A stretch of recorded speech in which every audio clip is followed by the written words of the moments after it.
Next morning, Annie went out to the car, and when she saw what was left of her daughter, her scream could shatter the air.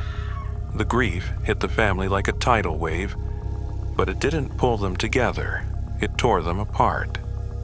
Peter could barely function. Annie started sleepwalking again. Steve tried to hold everyone together, but you could tell he was barely keeping it together himself. Then Annie met a woman named Joan at a grief support group. Joan said she'd lost her grandson. She was kind and warm, and for the first time, Annie didn't feel completely alone. They started meeting. And one day, Joan said something strange. She'd connected with her dead grandson through a seance. At first, Annie thought she was crazy, but Joan showed her, right in front of her in Joan's apartment. The glass moved. A voice spoke. Something was there. And when Annie tries it, something answers. She believes it's Charlie, but things spiral fast. Glass shatters. Objects move. Peter starts screaming in his sleep. He hears Charlie's tongue click right behind him. Then the horror really kicks in. Peter sees his reflection smiling back at him, even when he's not. He hears voices, feels watched.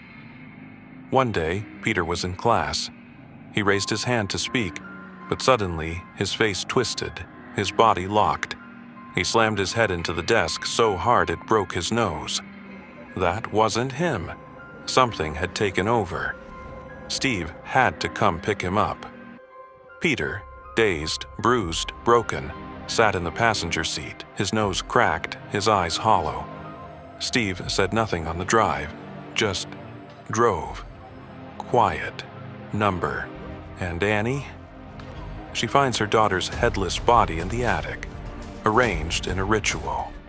Annie was desperate. She went through her mother's old things and found books, symbols, photographs. That's when she realized something horrifying.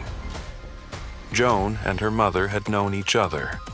They had been part of a cult that worshipped something ancient, something evil, a demon named Paimon. Charlie had been a vessel, a placeholder, but the demon needed a male body to fully manifest. Peter.